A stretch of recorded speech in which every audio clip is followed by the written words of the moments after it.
જો વર્તુળની ત્રિજ્યા 21 સેમી અને ખૂણો AOB બરાબર 120 હોય તો આપેલ આકૃતિમાં દર્શાવેલ વૃત્તખંડ AYBનું ક્ષેત્રફળ શોધો। શું કીધું છે? વૃત્તખંડ AYB એટલે આ જે ઉપરનો ભાગ છે એ આખો OAYB એ છે, અહીં જોઈ શકાય છે કે AYBની વાત કરી છે। આપણો આખો વૃત્તાંશ છે OAYB છે, તો આમાંથી માત્ર વૃત્તખંડ AYB એટલે ઉપરનો જે ભાગ છે એ શોધવાની વાત કરી છે।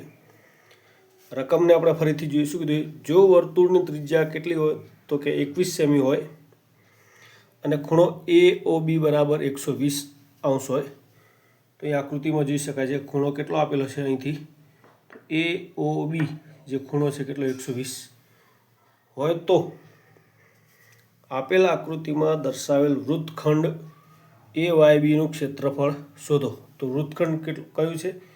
AYB, જેનું ક્ષેત્રફળ શોધવાનું છે। તો આજે આ લીટીવાળો ભાગ છે બરાબર, ABના ઉપરનો ભાગ, આખું વૃત્તાંશ આપણું ખબર છે કે કયું, તો કે OAYB, જેમાંથી ત્રિકોણને બાદ કરવાનો છે એટલે બાકીનો જે ભાગ વધ્યો AYB, આ જે જીવાથી ઉપરનો ભાગ, એટલે કે તો આપણે જોઈશું કે વૃત્તખંડ એટલે કે લઘુ વૃત્તખંડ બરાબર। તો વૃત્તખંડ AYBનું ક્ષેત્રફળ બરાબર શું થશે? તો વૃત્તાંશ OAYBનું ક્ષેત્રફળ માઇનસ ત્રિકોણ OABનું ક્ષેત્રફળ। તો આકૃતિમાં જોઈ શકાય છે કે વૃત્તાંશ છે લઘુ વૃત્તાંશ OAYBનું ક્ષેત્રફળ, તેના અંદરથી શું કરવાનું છે કે ત્રિકોણ છે, કયું ત્રિકોણ? તો કે OAB, આ એટલો ભાગ નીકાળવાનો છે જેને આપણે આકૃતિમાં આ રીતે દર્શાવી શકાય OAB। તો ખૂણો 120 હતો, અહીં લંબ દોરીશું એટલે ખૂણો થઈ જશે 60નો। તો પહેલાં તો આપણે શું કરીશું કે વૃત્તખંડ શોધવા માટે પહેલાં વૃત્તાંશનું ક્ષેત્રફળ અને ત્રિકોણ બંનેના શોધીશું। તો વૃત્તાંશ OAYBનું ક્ષેત્રફળ, તો આપણને ખબર છે લઘુ વૃત્તાંશના ક્ષેત્રફળનું સૂત્ર πr² θ ભાગ્યા 360 છે, જેને આપણે લખી શકાય કે θ ભાગ્યા 360 ગુણ્યા πr²। હવે જોઈ શકાય કે θ જેની કિંમત કેટલી છે, એટલે કે ખૂણો કેટલો છે તો કે 120નો છે, અને પાઈ કેટલા લેવાના છે તો 22/7, આર ત્રિજ્યા કેટલી છે તો કે 21, તો આરનો વર્ગ એટલે 21 ગુણ્યા 21 થશે। હવે જોઈ શકાય 0 0 કેન્સલ થશે, 12 તરી 36 થશે, એટલે 3 મળ્યા। હવે 7 તરી 21 બરાબર, તો અહીં 3 વધ્યા, 3 3 કેન્સલ થઈ ગયા એટલે વધ્યા શું તો 21 ગુણ્યા 22, એટલે તો આપણને 22 ગુણ્યા 21 છે જે થશે 462 સેમી વર્ગ। તો જે આપણને શું મળ્યું તો કે વૃત્તાંશ OABનું ક્ષેત્રફળ મળ્યું। વૃત્તાંશ એટલે કે આપણો લઘુ વૃત્તાંશ બરાબર। હવે આપણે જોઈ શકાય કે આગળ શોધવાનું શું છે કે ત્રિકોણનું ક્ષેત્રફળ શોધવાનું છે। તો ત્રિકોણ OABનું ક્ષેત્રફળ શોધવા માટે આપણે શું કરીશું કે આકૃતિમાં બતાવ્યા પ્રમાણે એક લંબ દોરીશું બરાબર ને।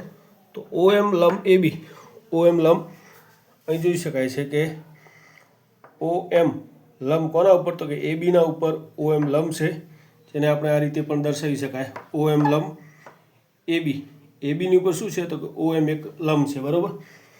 તો એ દોરવાથી આપણને શું મળશે તો OA અને OB સરખા થઈ જશે, તો કાકવા પ્રમેયને આધારિત એકરૂપતા મળશે।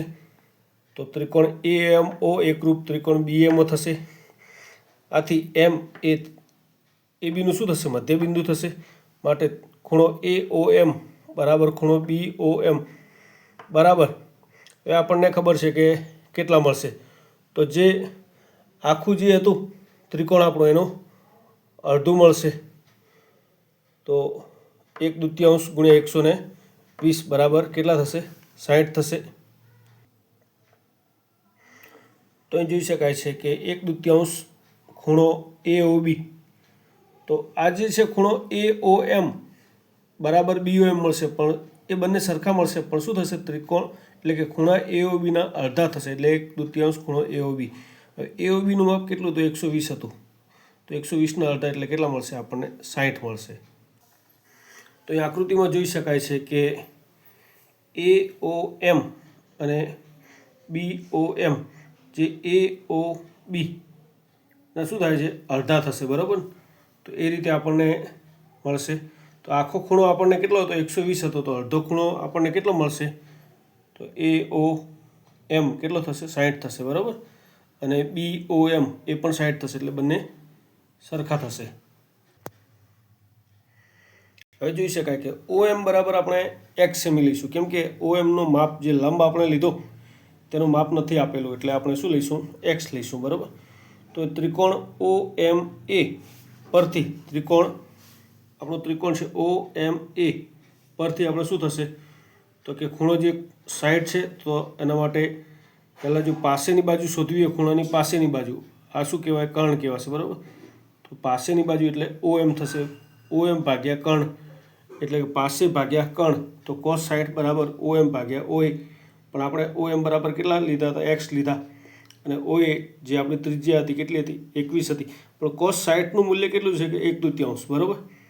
તો માટે x બરાબર શું થશે તો 21 જશે અહીં 1ના ગુણાકારમાં, એટલે 21 એકા 21 ભાગ્યા 2, માટે x બરાબર આપણને શું મળશે તો કે 21 ભાગ્યા 2. હવે એ જ રીતે આપણે જે ખૂણાની પાસેની બાજુ મળી ગઈ, હવે ખૂણાની સામેની બાજુ શોધવાની છે આપણે, ખૂણાની સામેની બાજુ. તો એના માટે સાઇન લઈશું, તો સાઇન લઈશું એટલે આપણે શું મળશે AM ભાગ્યા OA. તો સાઇન 60 બરાબર AM ભાગ્યા OA. તો સાઇન 60ની કિંમત છે વર્ગમૂળ 3 ભાગ્યા 2 બરાબર AM ભાગ્યા 21. અહીં આપણે જોઈએ તો y લઈ શકાય, પણ AM ને એમ રાખ્યા છે, બરાબર. તો AM ભાગ્યા 21, માટે AM બરાબર શું થશે તો 21 જશે વર્ગમૂળ 3ના ગુણાકારમાં અને ભાગ્યા 2, તો AM ત્યાં ત્યાં રહેશે, એટલે આપણને મળશે 21 વર્ગમૂળ 3 ભાગ્યા 2.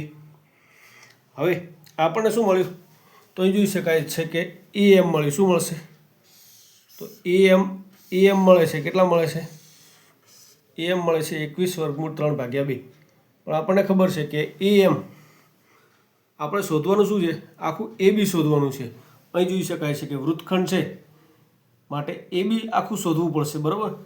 તો AB બરાબર કેટલા તો કે AM ને AM એટલે 2AM લખી શકાય, બરાબર. કારણ કે M જે હતું મધ્ય બિંદુ હતું, એટલે આ માપ જે છે AM અને BM સરખા છે, માટે આપણે AM પ્લસ BM લખો અથવા તો AM એટલે આ બંને સરખા થઈ ગયા ને, એટલે આપણે હવે શું લખીશું 2AM લખીશું. તો AB બરાબર 2AM, તો 2AMની કિંમત મળી 21 વર્ગમૂળ 3 ભાગ્યા 2. તો અહીં જોઈ શકાય 2 કેન્સલ થશે, એટલે મળશે આપણને 21 વર્ગમૂળ 3, બરાબર. તો ABનું કિંમત મળી આપણને કેટલી 21 વર્ગમૂળ 3 મળી. હવે આપણે શું કરવાનું ત્રિકોણ OABનું ક્ષેત્રફળ શોધવાનું. તો ત્રિકોણ OABનું ક્ષેત્રફળ તો પાયો ગુણ્યા વેધ, તો પાયો આપણને મળી ગયો AB કેટલા મળ્યા બરાબર, તો પાયો AB ગુણ્યા વેધ OM, AB મળ્યા આપણને કેટલી 21 વર્ગમૂળ 3 અને OM કેટલા મળ્યા હતા તો કે 21 ભાગ્યા 2. તો અહીં જોઈ શકાય 21 ગુણ્યા 21 એટલે 441 થશે, બરાબર. ને ગુણાકારમાં વર્ગમૂળ 3 છે એમને એમ રહેશે, અને છેદમાં 2 ગુણ્યા 2 એટલે 4 થશે, એટલે કે 441 વર્ગમૂળ 3 ભાગ્યા 4 સેમી વર્ગ મળશે. હવે આપણે શોધવાનું શું હતું તો કે વૃત્તખંડ શોધવાનું હતું. તો વૃત્તખંડ AYBનું ક્ષેત્રફળ, એટલે આપણે આગળ રકમમાં જોયું તો કે રકમમાં શું હતું આગળ તો કે વૃત્તખંડનું ક્ષેત્રફળ બરાબર વૃત્તાંશનું ક્ષેત્રફળ. વૃત્તાંશ કયું હતું તો કે OAYBનું ક્ષેત્રફળ માઇનસ ત્રિકોણ AOBનું ક્ષેત્રફળ, તો વૃત્તખંડ. તો હવે આપણે જોઈએ કે વૃત્તાંશનું ક્ષેત્રફળ કેટલું મળ્યું હતું 462 મળ્યું હતું, માઇનસ ત્રિકોણનું ક્ષેત્રફળ કેટલું મળ્યું 441 ભાગ્યા 4 વર્ગમૂળ 3 મળ્યા. 462 જે છે 4 વડે લસા લઈ લઈશું. 462 એટલે કેટલા હતા 22 ગુણ્યા 21 હતા, તો 4 ગુણ્યા 22 ગુણ્યા 21, 4નો લસા લીધો એટલે આપણને મળ્યા. અને 441 એટલે 21 ગુણ્યા 21, અહીં જોઈ શકાય 21 અને 21 કોમન નીકળી શકે છે, અને છેદ એ 12 લઈ લઈશું એટલે 21 ભાગ્યા 4 થઈ જશે. હવે વધ્યા શું તો 22 ગુણ્યા 4 એટલે 88, ઓછા અહીં શું વધશે તો 21 ગુણ્યા વર્ગમૂળ 3, કારણ કે 21 તો 12 આવી ગયા એટલે 21 વર્ગમૂળ 3 સેમી વર્ગ. તો આ રીતે આપણને આ દાખલાનો જવાબ મળશે. તો આપણે જોઈ શકાય કે આ દાખલો જે સંપૂર્ણ છે એ આ રીતનો દાખલો છે, અને જેને આપણે આ રીતે ગણી શકાય છે. તો દાખલો બહુ મોટો છે અને સ્ટાન્ડર્ડ ગણિતના વિદ્યાર્થીઓ માટે ખાસ મહત્ત્વનો છે, તો એની પ્રેક્ટિસ ખાસ હોવી જરૂરી છે. આવા મોટા દાખલાની પ્રેક્ટિસ હશે તો નાના દાખલા સરળતાથી આવડશે.